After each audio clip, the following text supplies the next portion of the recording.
Hello everyone.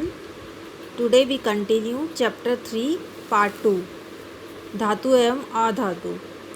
तो हम पढ़ रहे थे इसमें धातुओं की प्राप्ति। धातुओं की प्राप्ति कैसे होती है ये हम इसमें पढ़ेंगे। इस प्रोसेस को भी हम कहते हैं धात्विकी। ठीक है। खनिज पृथ्वी में प्राकृतिक रूप से उपस्थित तत्व और यौगिक, जो भी पृथ्वी में प्राकृतिक रूप से तत्व और यौगिक मिलते हैं उन्हें हम क्या कहते हैं? खनिज। ठीक है। इसके बाद है अयस्क, वे खनिज जिसमें धातु अधिक मात्रा में पाई जाती है और उसे निकालना हमारे लिए लाभदायक होता है, उसे क्या कहते हैं? अयस्क। ठीक है। इसके बाद है सक्रियता श्रेणी एवं संबंधित धातु कर्म। इसमें क्या बताया हुआ है? इसमें बताया हुआ है कि सबसे अधिक अभिक्रियाशील धातुओं के नाम बताए हुए हैं जो कि स्वतंत्र रूप में हमें प्रकृति में नहीं मिलती। ठीक है। उनका जो स्वतंत्र रूप में नहीं मिलती। इसके बाद है मध्य अभिक्रियाशील धातुएं। ये क्या होती है? ये हमारी मध्यम अभिक्रियाशील धातु है, जैसे जो कि हमें सल्फाइड अयस्क और कार्बोनेट अयस्क के रूप में हमें प्रकृति में मिलती है। ठीक है। इसके बाद है सबसे कम क्रियाशील धातुएं। ये हमारी स्वतंत्र रूप में प्रकृति में पाई जाती हैं। ठीक है। अब इसके बाद है कि धातुओं का निष्कर्षण। धातुओं को हम अयस्क से धातुओं को हम कैसे प्राप्त कर सकते हैं? इसके 3 चरण होते हैं। सबसे पहला चरण है समृद्धिकरण। अयस्क का समृद्धिकरण कैसे करेंगे? समृद्धिकरण का मतलब होता है अयस्क प्लस गैंग, दोनों चीज़ इसमें उपस्थित हैं। अयस्क भी है और गैंग भी है। गैंग होता है अशुद्धि। ठीक है। तो इस अयस्क का समृद्धिकरण, इसमें हम अशुद्धि को अलग करेंगे। ठीक है। और दूसरा चरण है धातुओं का निष्कर्षण। इसमें क्या होगा? हमें धातु मिलेगी, पर वो जो धातु होगी वो हमें अशुद्ध रूप में मिलेगी। इसके बाद है तीसरा चरण धातुओं का परिष्करण। इसमें है जो हमें शुद्ध धातु प्राप्त होगी। ठीक है। अब हम इसको एक एक करके पढ़ेंगे। सबसे पहला हम पढ़ेंगे अयस्कों का समृद्धिकरण। ठीक है। इसमें क्या था? अयस्क और गैंग, ये 2 चीज़ हमें मिली थी। ठीक है।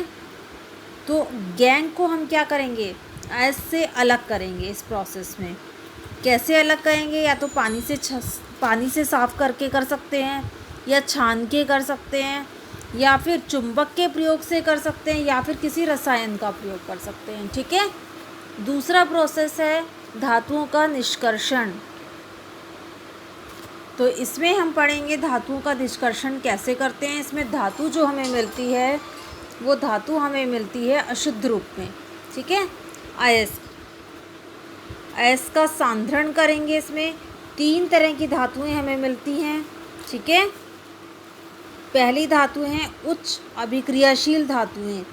इनका हम क्या करेंगे? विद्युत अपघटन करेंगे तो हमें क्या होगा? शुद्ध धातु मिल जाएगी। दूसरा है मध्यम अभिक्रियाशील धातुएं। ये हमें किस रूप में मिलती हैं? सल्फाइड के रूप में, सल्फाइड अयस्क के रूप में और कार्बोनेट अयस्क के रूप में। ठीक है।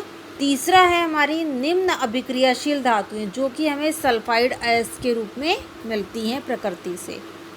नेक्स्ट इसके बाद क्या होगा? इसके बाद है जो हमें सल्फाइड अयस्क मिले थे और जो हमें कार्बोनेट के अयस्क मिले थे। ठीक है। सल्फाइड अयस्क का हम क्या करेंगे? सिनाबार। सिनाबार क्या होता है? सिनाबार है हमारा HgS। ठीक है। जब HgS को हम वायु की प्रेजेंस में, वायु के साथ गर्म करेंगे तो क्या होगा? उसका भर्जन हो जाएगा। अब भर्जन होता क्या है? सल्फाइड के अयस्क को वायु की उपस्थिति में अधिक ताप पर गर्म करने पर वो ऑक्साइड में बदल जाता है।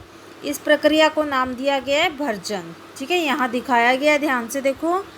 ये जिंक सल्फाइड है ZnS, जिसको हम क्या कहते हैं? सिनाबार भी कहते हैं। ठीक है। इसको ऑक्सीजन की प्रेजेंस में जब हम गर्म करेंगे तो ये क्या बन गया? Zinc oxide. जब हम इसे दोबारा गर्म करेंगे तो क्या बनेगा? जिंक और CO, ये दोनों अलग हो जाएंगे। ठीक है।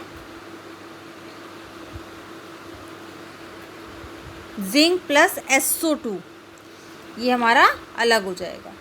नेक्स्ट स्टेप में HgS सिनाबार, ऊपर वाले में हमने लिया जिंक सल्फाइड, जिंक और SO2 अलग हो गया, ठीक है। नीचे वाले में HgS क्या है, सिनाबार, इसको जब हम गर्म करेंगे तो HgO अलग हो जाएगा और SO2 अलग हो जाएगा। पर HgO इसको अगर हम दोबारा गर्म करेंगे तो Hg अलग हो जाएगा और ऑक्सीजन अलग हो जाएगा, ठीक है। तो ये प्रक्रिया है हमारी भर्जन, ठीक है। इसके बाद है हमारा जिंक कार्बोनेट, ये तो अभी हमने किया था HgS और ZnS के साथ। अब हम कार्बोनेट के एस लेंगे ZnCO3। जब हम इसको सीमित वायु में गर्म करेंगे तो निस्तापन होगा।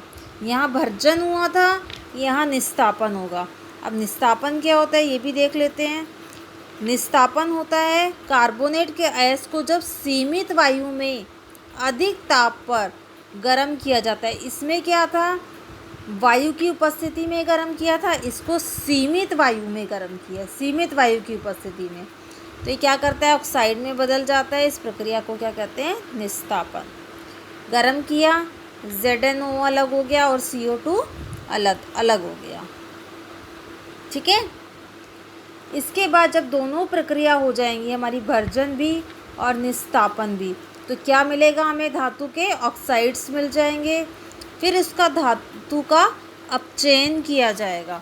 अब अपचयन क्या होता है हमने पढ़ा था फर्स्ट चैप्टर में। जब ऑक्सीजन निकलती है, ऑक्सीजन का ह्रास होता है और हाइड्रोजन ऐड होती है, उस प्रक्रिया को नाम देते हैं अपचयन। इसके बाद धातु हमें शुद्ध रूप में प्राप्त हो जाएगी, ठीक है। इसके बाद है नेक्स्ट हम पढ़ेंगे यहाँ पे निम्न अभिक्रियाशील धातुओं में हमें सल्फाइड के अयस्क मिले थे, उनका भर्जन हुआ, धातुएं मिली हमें, उसका परिष्करण हो गया, ठीक है। अच्छा, इसके बाद कुछ परिभाषाएं दी हुई हैं, जैसे गैंग हमने पढ़ा था। गैंग के बारे में हमने पढ़ा था। गैंग क्या होता है, पृथ्वी से अयस्कों में रेत, मिट्टी जैसी कई अशुद्धियां पाई जाती है, जिन्हें हम क्या कहते हैं, गैंग, ठीक है। भर्जन हमने पढ़ ही लिया कि वायु की उपस्थिति में अधिक ताप पर जिसे गर्म किया जाता है, उस प्रक्रिया को क्या कहते हैं, भर्जन।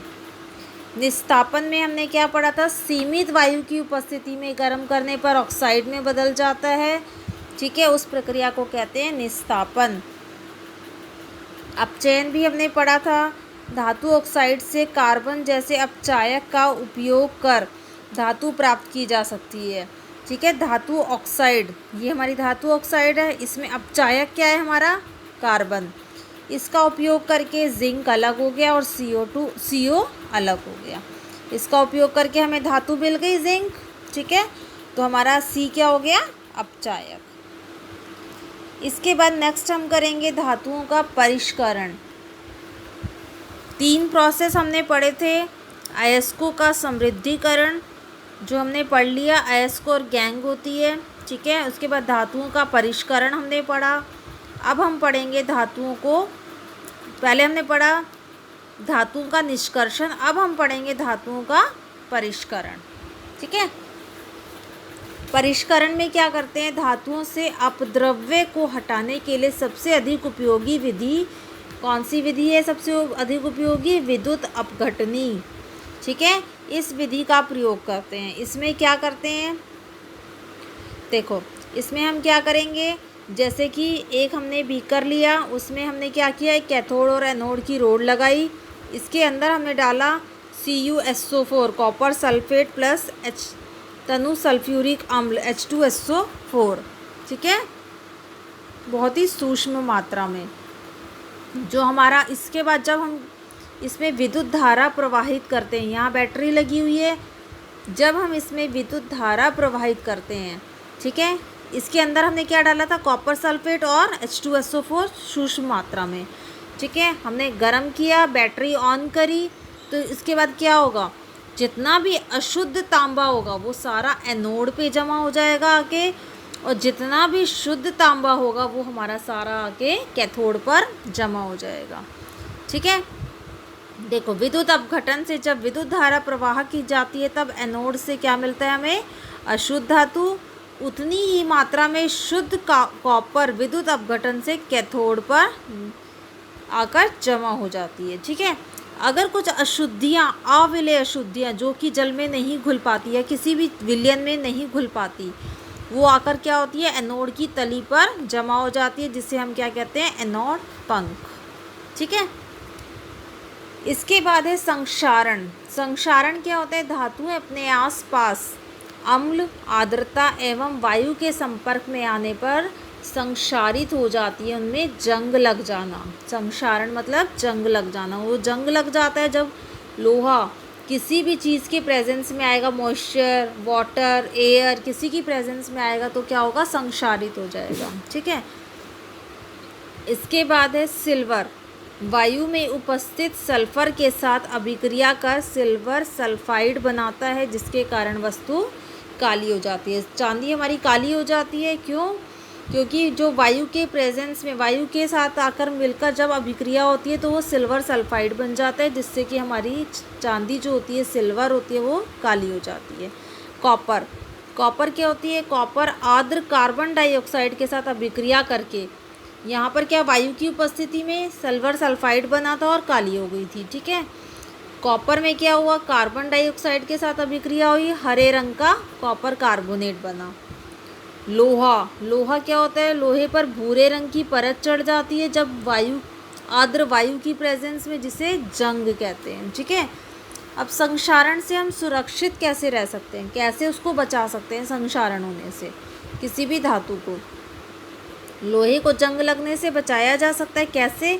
पेंट करके, तेल लगा के, ग्रीस लगा के, यशद लेपन करके, क्रोमियम का लेपन के द्वारा, एनोडीकरण या फिर मिश्र धातु बनाकर, इन सब के द्वारा हम क्या कर सकते हैं, किसी भी चीज़ को जंग लगने से बचा सकते हैं।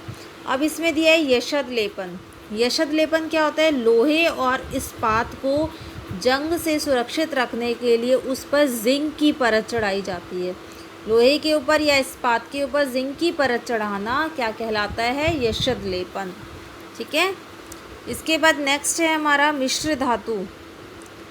मिश्र धातु क्या होता है हमारा, मिश्र, दो या दो से अधिक धातु, ठीक है, या धातु और अधातु के समागी मिश्रण, या तो दो धातुएं ले लो या दो अधातु ले लो। ठीक है, उनके समागी मिश्रण, एक जैसे मिश्रण को मिलाने पर क्या बनती है हमारी मिश्र धातु।